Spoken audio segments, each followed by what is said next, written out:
Núcleo de Telesaúde do Hospital Universitário. Universidade Federal do Maranhão. Bem, nós estamos aqui hoje para explicar e explanar, apresentar o plano de contingência do governo do estado contra a pandemia Covid-19.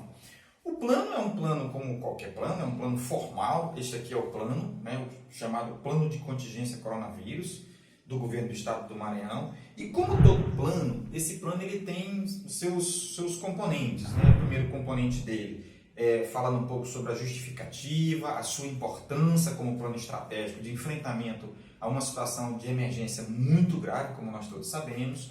Em seguida, vem as definições operacionais. O que são definições operacionais? São os conceitos dos eventos que o plano se propõe a mitigar, a controlar ou a erradicar. No caso aqui, a gente vai já falar um pouco sobre esses conceitos. Outra coisa importante são as ações estratégicas do plano. Então, eu tenho a justificativa do plano, as definições operacionais e as ações. No caso do plano de contingência de enfrentamento ao coronavírus, nós temos duas ações que são ações grandes, ações, digamos assim, temáticas dentro do contexto da saúde, que são as ações de vigilância em saúde e as ações de assistência à saúde, mas nós temos ainda um terceiro tipo de ação governamental que é muito importante, embora não esteja contida neste plano, que são as ações de natureza socioeconômica. Porque como nós estamos diante de uma grande pandemia, o que acontece? Eu tenho que ter as ações para proteger as pessoas, mas eu tenho também que ter ações para proteger a economia que sustenta essas pessoas. E a gente vai falar dessas ações mais na frente. Então, iniciando, nós vamos falar qual a importância do plano. Ora, nós estamos num cenário de guerra. Obviamente que não é uma guerra de tiro, de bombas, nada disso, mas é uma guerra sanitária, é uma guerra de natureza biológica. Nós precisamos controlar a disseminação e, ainda que a gente não controle totalmente a disseminação, nós precisamos controlar eventos que decorrem dessa pandemia. E esses eventos são as doenças, os adoecimentos das pessoas e as mortes. Ou seja, a incidência, que é a quantidade de pessoas que vão adoecendo, e a letalidade, que é a quantidade de pessoas que vão morrendo. Então, a gente precisa ter um plano, e esse plano tem que ser estratégico, não pode ser um plano qualquer. E tem que ser um plano formal, isto é, ele tem que estar escrito para que qualquer pessoa possa ter acesso a esse plano. Então, isso, em linhas gerais, é um pouco sobre a importância do plano, a sua justificativa, por que ele deve existir. Outra coisa importante que eu falei são os níveis de respostas. Quer dizer, quando você tem um plano e você elabora nesse plano os níveis de resposta. Aquilo que a gente chama de perigo iminente, quando o problema ainda não chegou, mas ele se aproxima. Quando você tem já uma situação de emergência em saúde pública, que é a situação que nós estamos vivendo agora, inclusive já declarada pela Organização Mundial de Saúde, já declarada tanto pelo governo federal como pelo governo estadual, nós estamos vivendo neste momento esse cenário de emergência em saúde pública. Bem, além disso, como eu expliquei, nós temos também as definições operacionais. E que definições operacionais são as mais importantes? São aquelas definições que se relacionam com o problema em si. No nosso caso específico, as duas definições operacionais mais importantes é o conceito de síndrome gripal aguda e o conceito de síndrome gripal aguda grave. Por quê? Porque a pandemia, ela entra nessas duas definições operacionais. Uma pessoa que adoece de Covid-19, ela pode se apresentar clinicamente apenas como uma síndrome gripal, mas ela pode se apresentar como uma síndrome gripal aguda grave. E por que essas definições operacionais são muito importantes? Porque nós vamos colocar essas pessoas em um fluxo assistencial e para eu colocar ela no fluxo A, no fluxo B ou no fluxo C, eu preciso saber exatamente se ela se trata de uma pessoa com síndrome gripal simples, comum, ou se ela é uma pessoa com síndrome gripal aguda grave, porque aí o fluxo muda totalmente. Para planejar, para providenciar os leitos, os serviços hospitalares, os serviços ambulatoriais, os serviços e centros de testagem, tudo decorre da quantidade, da notificação, da investigação epidemiológica, da quantidade desses eventos, de como esses eventos vão se distribuindo, de como eles vão acontecendo, no meio da população. Por isso é que essas definições operacionais são muito importantes. Então, nós vamos passar agora, então já falamos da importância do plano, já falamos da sua formalidade, da sua adequabilidade estratégica, já falamos dos níveis de resposta e agora nós vamos falar das ações, as ações estratégicas e vamos começar pelas ações de vigilância em saúde. Como nós todos sabemos, quem é da área da saúde sabe, quem não é vai saber agora, a vigilância em saúde, do ponto de vista deste plano de contingência, ela está dividida em dois aspectos. Dos aspectos da vigilância epidemiológica e dos aspectos da vigilância sanitária. Aqui nós não estamos especificando, até por uma questão de tempo, as vigilâncias do meio ambiente e as vigilâncias de saúde do trabalhador. Mas é por uma questão de tempo. Mas é importante que a gente entenda o que faz a vigilância epidemiológica e o que faz a vigilância sanitária. Vamos começar pela vigilância epidemiológica. Então, no caso do coronavírus, quais são as atribuições, quais são as ações desenvolvidas pela vigilância epidemiológica? Basicamente, 3 grandes ações. Primeira ação, notificação dos casos. Quer dizer, todo caso suspeito de coronavírus tem que ser notificado. E uma vez que ele é notificado, ele entra no sistema de vigilância, ele entra no sistema, a notificação é feita no papel, por quem consulta, pelo enfermeiro, pelo médico, por qualquer profissional de saúde, mas essa notificação que é feita no papel, no prontuário do paciente, ela tem que migrar para um sistema de vigilância. Na hora que ela migra para o sistema de vigilância, ela vai gerar dados, né? Então, a notificação ela é o primeiro passo, digamos assim, desse sistema de vigilância. O segundo passo é a investigação do evento. Uma vez que o evento ele entra no sistema, as equipes de vigilância epidemiológica elas vão então fazer um trabalho de investigação desse evento, de acompanhamento desse evento, de monitoramento desse evento. Não é por outra razão que os funcionários da vigilância epidemiológica ficam telefonando para a casa das pessoas que são acometidas de coronavírus. Por quê? Porque eles têm que ser monitorados. Nós precisamos saber como é que é o desfecho desse evento. Então eu tenho a notificação, eu tenho a investigação e monitoramento e eu tenho ainda um terceiro passo, que é a sistematização desses dados.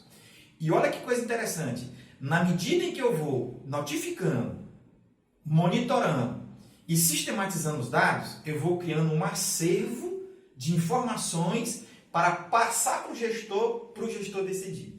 Portanto, todas as decisões políticas que são tomadas dentro da pandemia, elas são tomadas a partir de um sistema de informações que notifica, investiga, monitora e consolida e sistematiza. Veja, esse sistema ele faz todo esse trabalho. Então, são muitas pessoas trabalhando para que o governador, para que o secretário de saúde e sua equipe decidam da maneira mais acertada. Percebam que eu já falei das ações de vigilância epidemiológica. Agora vamos falar das ações da vigilância sanitária. A função da vigilância sanitária é um pouco diferente da vigilância epidemiológica. A sua natureza está relacionada a outro tipo de trabalho. Esse trabalho ele é desenvolvido inicialmente nos próprios serviços de saúde. Por quê? Porque a vigilância sanitária ela tem que fiscalizar, monitorar, controlar o próprio funcionamento do serviço de saúde, sobretudo do controle das infecções. Porque se você tem uma pandemia que é gerada por uma infecção, mas as outras infecções podem se aproveitar disso. Então é preciso que, assim como o médico cuida do corpo da pessoa, a vigilância sanitária cuida da estrutura do serviço de saúde. Então, esse é um papel. Outro papel importante da vigilância sanitária diz respeito ao monitoramento, a fiscalização e controle das condições dos serviços, de uma maneira geral, como serviços do comércio, restaurantes, os serviços que funcionam fornecendo insumos, alimentos e medicamentos, as farmácias, por exemplo, e medicamentos para toda a população. Então, veja que nós já falamos, então, das ações, já falamos do plano como um todo, das suas definições operacionais, da sua justificativa, como é que ele se organiza. Já falamos das ações de vigilância em saúde, vigilância epidemiológica e vigilância sanitária. Agora nós vamos falar das ações relacionadas à assistência à saúde. Então, as primeiras ações, que todas constam no plano, elas são baseadas em informações. Aqui, por exemplo, eu tenho um boletim epidemiológico que a Secretaria Estadual de Saúde lança todos os dias. Aliás, eu queria aproveitar a oportunidade para dizer que o nosso boletim epidemiológico foi considerado pelos órgãos de informação do Ministério da Saúde e também pelo conjunto de alguns jornalistas no Brasil como o segundo melhor boletim epidemiológico do país. né? Nós ficamos atrás só do estado de Pernambuco. Bem, esse boletim epidemiológico, que ele é público, qualquer pessoa pode ter acesso a ele. Ele diz aqui quantas pessoas são suspeitas, quantas já adoeceram, quantas foram testadas, quantas pessoas já morreram, foram a óbito. Ele detalha, pessoa por pessoa, a questão das pessoas que já foram a óbito, detalhando qual é o seu perfil sociodemográfico. É um boletim muito interessante. Eu, inclusive, faço a sugestão de que todas as pessoas devam dar uma olhada, sobretudo profissionais de saúde, para entender como é que essa doença está se disseminando no estado do Maranhão. Este é o boletim. E por que eu estou mostrando esse boletim? Porque todas as ações de assistência à saúde, ou seja, todas as ações voltadas para a ampliação de leitos, elas se dão exatamente a partir das informações contidas neste boletim. Não é possível você fazer planejamento, não é possível você fazer gestão da saúde sem informação. E as informações são coletadas pela vigilância. Olha como a vigilância é importante. Então, vigilância e assistência têm que andar de mãos dadas o tempo todo. São inseparáveis, não podem se separar, né? Bem, e quais são as principais ações de assistência com relação a essa nossa pandemia?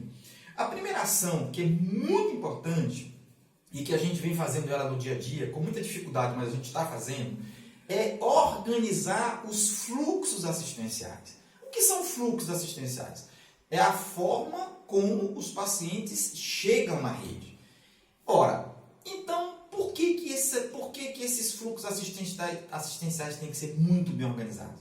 Porque o paciente, lembram do conceito operacional, da definição operacional que eu falei lá no começo? Lembra que eu falei que tem a síndrome aguda, síndrome respiratória ou síndrome gripal aguda? E tem a síndrome gripal aguda grave. Veja, os pacientes... Vamos pegar o exemplo de uma UPA, Unidade de Pronto Atendimento. Aí vem a pergunta, quem é que tem que ir para a UPA? É qualquer paciente com síndrome gripal? Não. Porque se qualquer paciente com síndrome gripal for para a UPA, o que vai acontecer na UPA? A UPA vai ficar tumultuada, congestionada.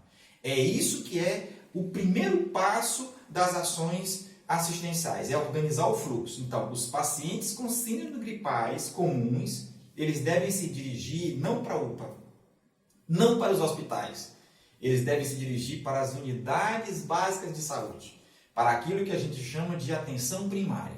E por que eles não podem ir para a UPA? Porque se todas as pessoas gripadas, numa pandemia como essa que nós estamos vivendo agora, for para a UPA não vai conseguir trabalhar, ela não vai conseguir funcionar.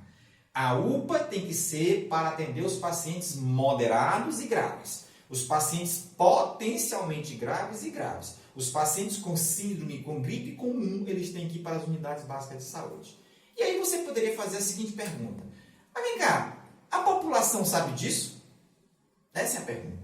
Então, nós temos que ter um plano de comunicação, e esse plano está em execução. Foram produzidos mais de 500 mil folhetos para ser distribuídos.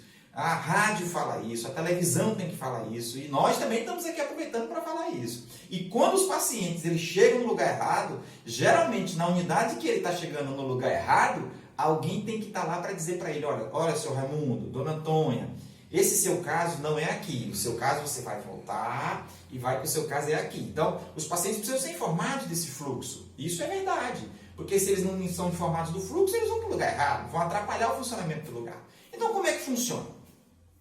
Pacientes com síndrome gripal, gripe, está gripado. Eles, sem sinal de alarme, o lugar para eles ir é na atenção básica, unidade básica de saúde. Aqui em São Luís do Maranhão, por exemplo, foram definidas 12 unidades básicas de saúde. Mas ele pode ir em qualquer uma, mas preferencialmente nestas, nas 12 unidades básicas de saúde. Então, essas unidades básicas de saúde, que depois a gente pode passar para vocês aqui na forma de tela, elas estão vocacionadas, elas foram definidas dentro dessa organização do fluxo para atender os pacientes com síndrome gripal leve, sem sinal de alarme. Ou seja, qualquer paciente que não tiver, atenção, paciente que não tiver febre persistente, tosse muito intensa, desconforto respiratório e não tiver saturando, aquele aparelhinho que a gente bota no dedo, saturando, Abaixo de 95, ele não é para ir para a UPA e nem para ir para o hospital, porque senão ele vai atrapalhar. Ele tem que ir para a unidade básica de saúde, lá o médico vai atender, o enfermeiro vai atender e vai traçar um plano de monitoramento desse paciente, porque ele pode piorar. Aí se ele piorar, ou seja, se ele apresentar um que seja sinal de alarme, ou se a saturação dele, que é aquele exame que faz na ponta do dedinho com aquele aparelhinho que acende uma luzinha vermelha, né, ou azul, dependendo, se a saturação dele cair abaixo de 95, se ele tiver falta de ar, ou se a febre dele não passar com o antitérmico, for uma febre muito persistente, ou se ele tiver uma tosse que as crises desencadeiam falta de ar, então ele tem que necessariamente procurar uma UPA. Aí não é mais atenção básica, não é mais a unidade básica de saúde. E lá na UPA ele vai ser colocado em outro fluxo. Saber se ele vai ficar em observação, saber se ele vai para uma enfermaria, ele vai ficar internado numa enfermaria clínica, ou se ele pode ir até para uma UTI. Se ele tiver, por exemplo, com a saturação muito baixa e tiver com muita falta de ar, a falta de ar é tão intensa que ele talvez tenha que ir para a UTI. Veja, na hora que eu organizo o fluxo assistencial, aí as coisas funcionam melhor. Mas se eu não organizar o fluxo assistencial, fica aquele tumulto, né? As pessoas brigando na frente da UPA, aquela confusão. Então, nós precisamos disso. E tudo isso está no plano de contingência, detalhadamente como deve ser feito. Outra ação importante é a ação de ampliação de leitos. Então eu tenho que, numa pandemia como essa que nós estamos sobrevivendo, nós temos que ter uma organização do fluxo e, ao mesmo tempo, uma ampliação de leitos. Porque se eu organizar o fluxo, mas não ampliar os leitos, essas pessoas vão para onde? Né? Então eu preciso, já falei da organização do fluxo, que ela é feita por níveis assistenciais, né? Atenção básica para pacientes com síndrome gripal sem sinal de alarme, UPA e portas de entrada de urgência e emergência para os pacientes que têm síndrome gripal grave, portanto com sinal de alarme ou potencialmente grave, e também os pacientes gravíssimos, que são aqueles pacientes que já estão com tanta falta de ar que você tem às vezes até que entubá-lo, tá certo? A outra ação é a ação de ampliação de leitos, ampliação de serviços, oferta de serviços. No caso da pandemia, o governo do Maranhão alugando hospital, abrindo hospital, comprando hospital, requisitando hospital. Nós já ampliamos em mais de 1.000 leitos a nossa rede estadual. Desses 1.000, 200 de UTI aproximadamente e mais de 850 leitos de enfermaria. Não percebam que a gente está num crescente nesse processo de ampliação de leitos. E por último, para a gente encerrar, eu ia falar um pouco das ações, vou falar um pouco das ações que não são da área da saúde, mas que também são ações de governo que precisam ser feitas numa situação, num contexto como esse, que são as ações de natureza socioeconômica, para proteger aquelas pessoas mais vulneráveis, aquelas pessoas que não têm reserva, aquelas pessoas que são autônomos, trabalhadores, pessoas que fazem bico, que não têm vínculo empregatício. Essas pessoas precisam de alguma proteção. Então, a primeira medida do governo, uma das primeiras medidas, foi a isenção de tarifas de água. Então, para um determinado nível de consumidor. A mesma coisa a Equatorial fez também com a energia elétrica, que é uma empresa privada. Outra coisa importante também foi a distribuição de cestas básicas. O governo já distribuiu mais de 200.000 cestas básicas. Outra coisa importante também, a prorrogação de alguns tributos, de alguns impostos, como o IPVA, por exemplo. E também o lançamento de alguns editais para proteger artesãos, artistas, né? Aqui foi feita também a aquisição antecipada de alguns serviços do setor hoteleiro, como diárias, hospedagens, etc. Por que isso é importante?